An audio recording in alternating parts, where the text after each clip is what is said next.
Halo para insomnias, gimana kabarnya? Terima kasih sudah klik video ini. Selamat datang di Tinia TV.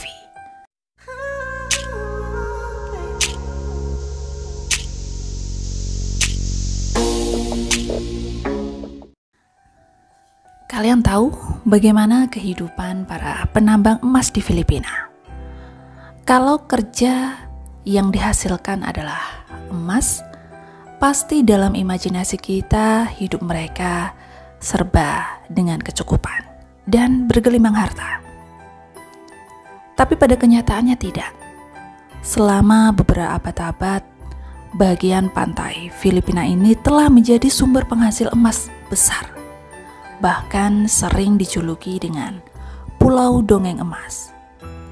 Ribuan penambang skala kecil di sepanjang pantai ini mengambil resiko melakukan apa saja untuk menemukan emas yang mereka cari, termasuk mempertaruhkan nyawa anak-anak mereka sendiri.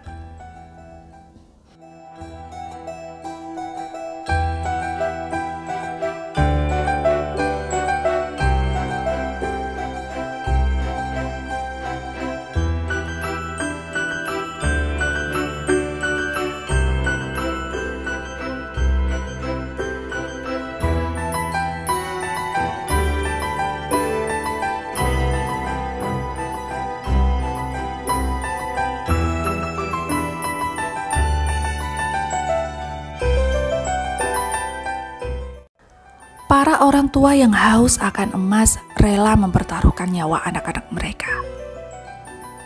Penambangan emas di sini terjadi di Kem-Kem, yaitu hutan terpencil di pedalaman Filipina.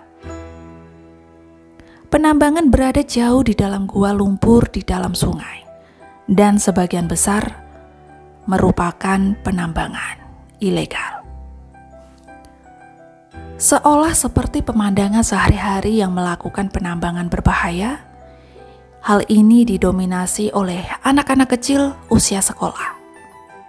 Kebanyakan dari mereka berusia belasan tahun yang sengaja dikirim bekerja di tepi pantai sungai. Para orang tua menyuruh anak mereka berlatih menyelam terlebih dahulu, yaitu sebagai bekal untuk menambang emas. Walaupun sebenarnya anak-anak ini lebih suka berada di sekolah, tetapi ayah mereka mengharuskan mereka untuk keluar sekolah untuk bekerja mencari emas. Tapi kenapa harus anak-anak yang menambang emas? Hal ini dikarenakan pertambangan sendiri berada di dalam gua yang berada di balik sungai bebatuan yang letaknya di bawah permukaan air. Pemandangan melihat anak bekerja bertaruh nyawa merupakan hal lumrah bagi penduduk. Dengan pergi bekerja menambang, itu artinya mereka membantu ayahnya untuk menafkahi keluarga mereka. Tentu saja ini adalah beban berat bagi mereka. Anak berusia belasan tahun yang seolah mereka sengaja dilahirkan hanya untuk dijadikan budak oleh orang tuanya. Penambang skala kecil seperti ini biasanya berpenghasilan sekitar 500 peso atau 15 dolar jika mereka membawa serta anak-anak mereka. Banyaknya anggota keluarga yang harus dihidupi memaksa mereka bekerja sejak kecil tanpa punya pilihan. Di Filipina, 80% populasinya adalah orang Romawi, yaitu keluarga besar Katolik.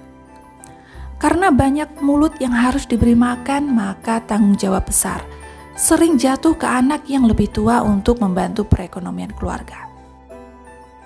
Para orang tua berdalih tuntutan ekonomilah yang memaksanya untuk menjadikan anak mereka bekerja. Kemiskinan memaksanya untuk membahayakan keluarga, seperti kecelakaan yang baru-baru ini terjadi. Bahkan dalam praktek sesungguhnya hal lebih mengerikan juga terjadi. Mereka tak segan-segan terlibat dalam praktik tambang ilegal yang disebut penambangan kompresor, yaitu metode ekstraksi emas yang sangat berbahaya, di mana penambang bekerja di bawah air bernafas melalui tabung tipis. Jika terjadi kegagalan dalam menyelam, maka nyawa menjadi taruhannya.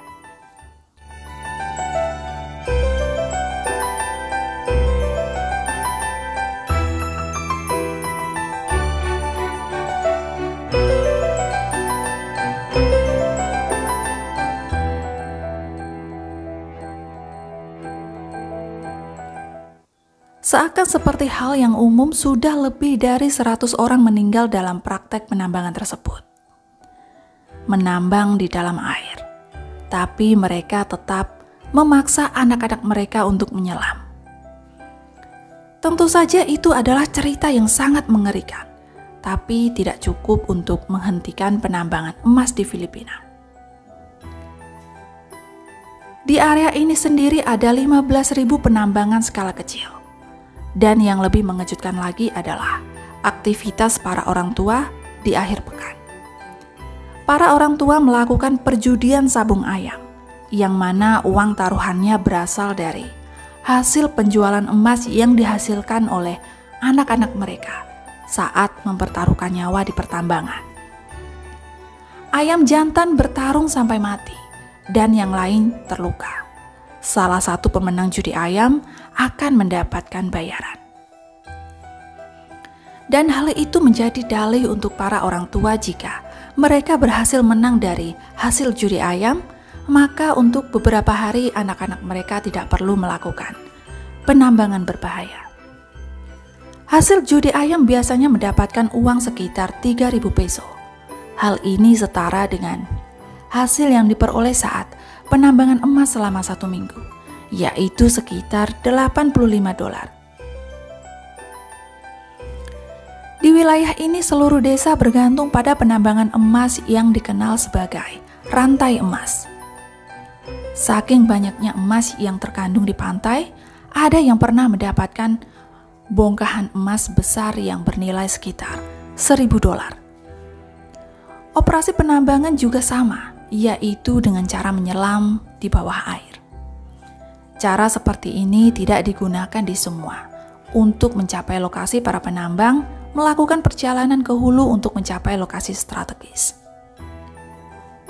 Sesampainya tiba di ring darurat, yaitu sebuah lubang menuju ke bawah tanah, yang dindingnya sengaja mereka lapisi bambu dan daun palem. Terlihat seorang remaja mengambil resiko pekerjaan berbahaya ini dengan cara menggunakan selang kecil yang mengatupkannya di giginya.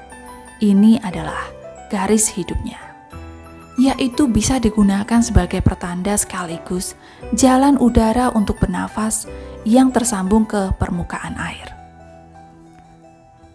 Para penyelam turun ke bawah sedalam 30 kaki di bawah permukaan untuk menggali emas di gua bawah tanah yang gelap. Satu kesalahan saja bisa mengakibatkan selang kemasukan lumpur dan menyumbat jalan pernafasan mereka. Anak-anak sering digunakan karena paru-paru mereka masih dianggap kuat, belum tercemari oleh asap rokok. Walaupun ini merupakan pekerjaan sehari-hari, mereka tetap menjalaninya. Para remaja ini tetap merasa kesulitan dan ketakutan saat menyelam. Penambangan kompresor adalah ilegal. Tidak ada yang tahu berapa banyak pria atau anak-anak yang bisa mati karena melakukan hal tersebut. Tetapi di sini tidak ada tanda-tanda penegakan hukum sama sekali. Para penambang remaja ini diharuskan tinggal di dalam gua untuk mengais emas dengan cara apapun. Mulai dari menggosok bebatuan, sekaligus memahat dinding gua, yang penting mereka tidak keluar dengan tangan kosong. Wali kota setempat yang kalungnya sendiri terbuat dari emas mengatakan jika ia mematikan penambangan kompresor tersebut, hal itu justru akan malah memaksa keluarga para penambang untuk menggali gua lebih jauh lagi ke dalam untuk menghindari kepolisian. Wali kota mengatakan tidak ada yang bisa menghentikan kemiskinan dan tidak ada yang bertanggung jawab untuk menghentikan anak-anak berada di situasi tersebut. ini adalah situasi di mana terkutuk jika Anda melakukannya, dan terkutuk jika Anda tidak melakukannya. Dan pada kenyataannya, anak-anak ini memang sengaja dijadikan budak penghasil emas, dan tidak ada yang sungguh peduli dengan masa depan mereka. Bahkan anak-anak yang sekolah pun tak luput dari penambangan ilegal, walaupun tidak se-ekstrim penambangan saat menyelam ke dalam air. Penambangan yang ini hanya mengumpulkan tanah dari tempat yang berpotensial menghasilkan emas, lalu membawanya ke penggilingan. Sesampainya di penggilingan, mereka melakukan pendulangan tanah berharap mendapatkan setitik emas. Dan apapun yang mereka temukan kemudian harus diproses menjadi satu bagian emas padat yang besar. Dan bukannya tanpa resiko. Pendulangan emas dengan cara ini, para orang tua menyediakan merkuri untuk mengikat bintik-bintik emas untuk menjadi satu. Dan tentu saja hal ini sangat berbahaya. Karena merkuri sendiri adalah logam beracun yang dapat menyebabkan kerusakan otak dan organ terutama pada anak-anak. Tidak sampai di situ, penambang kemudian membakar merkuri sehingga menciptakan uap beracun. Dan hal inilah cara mereka agar emas siap untuk dijual. Emas yang mereka hasilkan datang dengan harga pribadi yang tinggi. Itulah sebabnya itu ditandai sebagai emas kotor. Para tengkulak emas ilegal sengaja memberikan harga murah. Mereka berdalih bahwa harga emas yang dapat dia bayar ditentukan oleh broker yang lebih besar di rantai pembelian. Padahal pada kenyataannya, emas internasional sekarang tidak realistis bagi mereka penambang liar. Mereka mendapatkan harga yang jauh dari normal setelah mempertaruhkan nyawa anak-anak mereka. Padahal jika dihitung di sepanjang Filipina terdapat 25 juta penambang yang menghasilkan emas. 60 hingga 80 kg emas setiap bulan. Tapi, kemana pergi kekayaan itu? Jika diusut lebih jauh, ternyata emas-emas ini pergi ke pasar gelap yang terkirim ke Hong Kong dan Cina. Yang tentu saja alasannya adalah menghindari pajak. Saya Tini mohon pamit, sampai jumpa lagi di bahasan menarik lainnya.